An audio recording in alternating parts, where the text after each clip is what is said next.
ನಮಸ್ಕಾರ ಎಲ್ರಿಗೂ. ಇವತ್ತು ಡೇಟ್ ಬಂದು 4th ಫೆಬ್ರವರಿ 2025, ಟೈಮ್ ಬಂದು 9:32 ಆಗಿದೆ.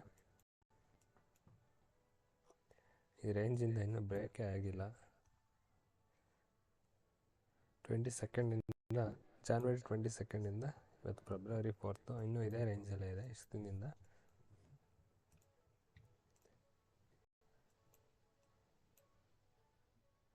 ಇದನ್ನೇ ನಾನು ಎಕ್ಸ್ಟೆಂಡ್ ಮಾಡ್ತೀನಿ.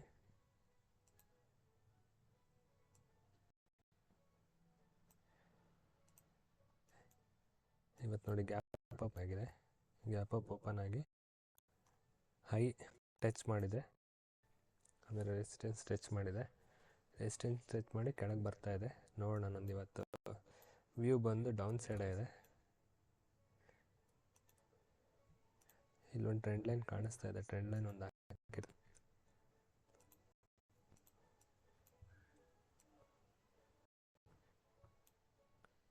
ಓಕೆ, ಈ ಟ್ರೆಂಡ್ ಲೈನ್ ಬಂದು ರೀಟೆಸ್ಟ್ ತೊಗೊಂಡು ಮೇಲಾಗಿ ತಿರ್ಗಿ ಕೆಳಗೆ ಬೀಳುತ್ತಾ, ಇಲ್ಲ ರೀಟೆಸ್ಟ್ ತೊಗೊಂಡು ಮೇಲೆ ಕಂಟಿನ್ಯೂ ಆಗುತ್ತಾ ಚೆಕ್ ಮಾಡೋಣ. ನಾನು ಮತ್ತೆ ಅಪ್ಡೇಟ್ ಮಾಡ್ತೀನಿ. ನಿನ್ನೆಲ್ಲ ನನಗೆ ಎಂಟ್ರಿನೇ ಸಿಕ್ಕಿಲ್ಲ.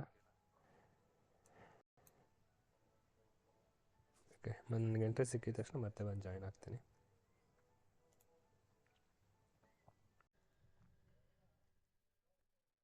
ಈಗ ಟೈಮ್ ಬಂದು 10:35 ಆಗಿದೆ. ನನಗೆ ಇಲ್ಲೊಂದು ಎಂಟ್ರಿ ಸಿಕ್ತು ಸೆಲ್ ಸೈಡು. ನಾನು ಎಂಟ್ರಿ ಕೊಟ್ಟಿದ್ದೀನಿ. ನಾನು ಸ್ಟಾಪ್ ಲಾಸ್ ಬಂದು ಲಾಸ್ಟ್ ಸ್ವಿಂಗು. ಟಾರ್ಗೆಟ್ ಬಂದು ಫಸ್ಟ್ ಟಾರ್ಗೆಟ್ ಬಂದು 5 ರೂಪೀಸ್ ಇಟ್ಕೊತೀನಿ. ಎಂಟ್ರಿ ಬಂದು 97 ಆಗಿದೆ ಎಂಟ್ರಿ ನಂದು. 1097ಗೆ 1097 ಅಂದರೆ 92. ಇದನ್ನು ಫಸ್ಟ್ ಟಾರ್ಗೆಟು.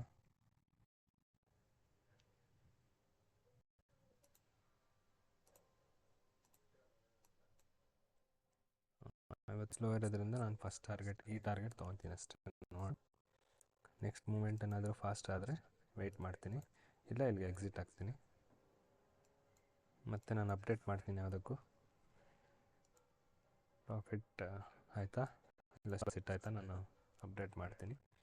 ಈಗ ಟೈಮ್ ಬಂದು 10:36 ಆಗಿದೆ.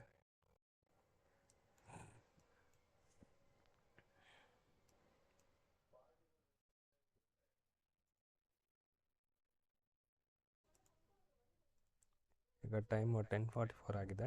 ನಾನು ಎಂಟ್ರಿ ಕೊಟ್ಟಿದ್ದು 10:36ಗೆ ಅಥವಾ 35ಗೆ. ಇಲ್ಲಿದೆ ನೋಡಿ ಎಂಟ್ರಿ ನಂದು. 10:35ಗೆ ನಾನು ಎಂಟ್ರಿ ಕೊಟ್ಟಿದ್ದು. ನಾನು ಇವತ್ತು ಮಾರ್ಕೆಟ್ ಸ್ಲೋ ಇದೆ, ಡಿಲೇ ಆಗುತ್ತೆ, ಟಾರ್ಗೆಟ್ ಇಟ್ಟಾಗೋಕ್ಕೆ ಈವ್ನಿಂಗ್ ತನಕ ಆಗುತ್ತೆ ಅಂದ್ಕೊಂಡೆ.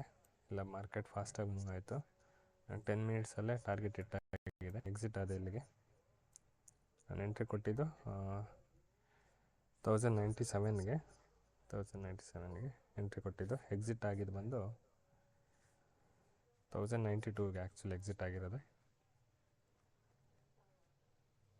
5 ರೂಪೀಸ್ ನಂದೇನು ಬರಬೇಕಿತ್ತೋ ಬಂದಿದೆ. ನಾನು ಫುಲ್ ಕ್ವಾಂಟಿಟಿ ಎಕ್ಸಿಟ್ ಆಗಿದ್ದೀನಿ, ಪಾರ್ಷಿಯಲ್ ನಾನು ಇಟ್ಕೊಂಡಿಲ್ಲ.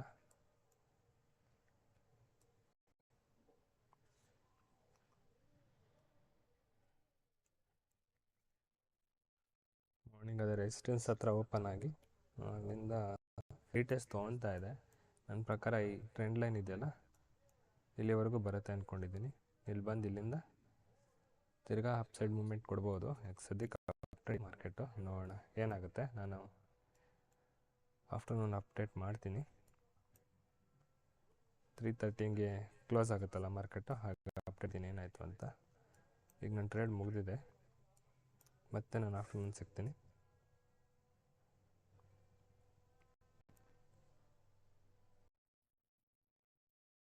ಈಗ ಟೈಮ್ 4 o'clock. ಮಾರ್ನಿಂಗ್ ನನಗೆ ಇಲ್ಲೊಂದು ಎಂಟ್ರಿ ಸಿಕ್ಕಿತ್ತು ನೋಡಿ. ಸೆಲ್ ಸೈಡ್ ನಾನು ತೊಗೊಂಡೆ, ಎಕ್ಸಿಟ್ ಆದಮೇಲೆ ಅಲ್ಲಿಂದನೇ ರಿವರ್ಸ್ ತೊಗೊಂಡಿದ್ದೆ ಮಾರ್ಕೆಟು. ರಿವರ್ಸ್ ತೊಗೊಂಡು ಅಪ್ ಟ್ರೆಂಡ್ ತೊಗೊಂಡಿದ್ದೆ. ನನಗೆ ಇಲ್ಲೊಂದು ಎಂಟ್ರಿ ಸಿಕ್ಕಿತ್ತು. ಆ್ಯಕ್ಚುಲಿ ನಾನು ಎಂಟ್ರಿ ಕೊಟ್ಟಿಲ್ಲ, ನೋಡ್ತಾ ಇದ್ದೆ. ಇಲ್ಲಿ ಎಂಟ್ರಿ ಸಿಕ್ತು. ಇದು ತೊಗೊಂಡಿದ್ದರೆ ನನಗೆ ಸ್ವಲ್ಪ ಲಾಭ ಜಾಸ್ತಿ ಆಗ್ತಿತ್ತು. ನಾನು ತೊಗೊಂಡಿಲ್ಲ. ಈಗ ಸದ್ಯ ಮಾರ್ಕೆಟ್ ಅಪ್ ಟ್ರೆಂಡ್ಗೆ ಕನ್ವರ್ಟ್ ಆಗಿದೆ. 15 ಮಿನಿಟ್ಸಲ್ಲಿ ನೋಡೋಣ.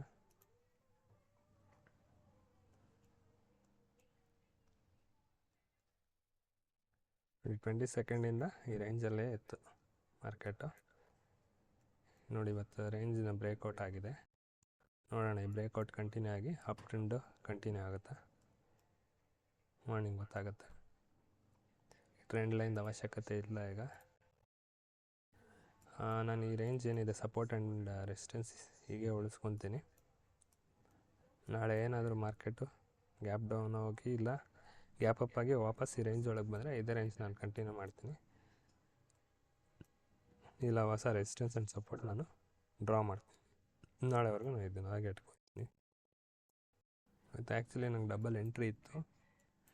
ಒಂದು ಎಂಟ್ರಿ ನಾನು ಮಿಸ್ ಮಾಡಿದೆ ಅಂದರೆ ನಾನು ಡೈಲಿ ಒಂದು ಟ್ರೇಡ್ ಅಷ್ಟೇ ಮಾಡೋದು, ಯಾವಾಗ ಒಂದೊಂದ್ಸಲಿ 2 ಟ್ರೇಡ್ ಮಾಡೋದು. ನೋಡಿ ನನಗೆ ಯಾವ ಟೈಮಲ್ಲಿ 12:30 ಒಂದು ಎಂಟ್ರಿ ಸಿಕ್ಕಿತ್ತಿಲ್ಲಿ. ಅದು ನನ್ನ ಪರವಾಗಿಲ್ಲ, ಪ್ರಾಫಿಟ್ ಚೆನ್ನಾಗಿ ಆಗ್ತಿತ್ತು. 1111 ಆಲ್ಮೋಸ್ಟ್ ಆಲ್ 10 ರೂಪೀಸ್ ಆಗ್ತಿತ್ತು ನನಗೆ. ನಾನು ಎಂಟ್ರಿ ಕೊಟ್ಟಿಲ್ಲ. ನಾನು ಅಂದ್ಕೊಂಡೆ ಅದು ವಾಪಸ್ ಕೆಳಗೆ ಬಂದು ಇಲ್ಲೆಲ್ಲಾದರೂ ಸಸ್ಟೇನ್ ಆಗುತ್ತೆ ಅಂತ. ಆದರೆ ಬ್ರೇಕ್ಔಟ್ ಆಗಿ ಅದು ಬ್ರೇಕ್ಔಟ್ ಸಸ್ಟೇನ್ ಆಗಿದೆ.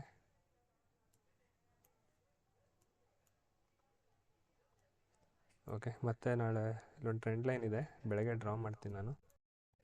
ಸಪೋರ್ಟ್ ರೆಸಿಸ್ಟೆನ್ಸು ಬೆಳಗ್ಗೆನೇ ಡ್ರಾ ಮಾಡ್ತೀನಿ. ಇವತ್ತು ಪ್ರಾಫಿಟಬಲ್ ಟ್ರೇಡಿಂಗ್ ಆಯ್ತು ಇವತ್ತು, ಪ್ರಾಫಿಟಬಲ್ ಟ್ರೇಡು. ಓಕೆ, ಮತ್ತೆ ನಾಳೆ ಸಿಗ್ತೀನಿ ನಾನು.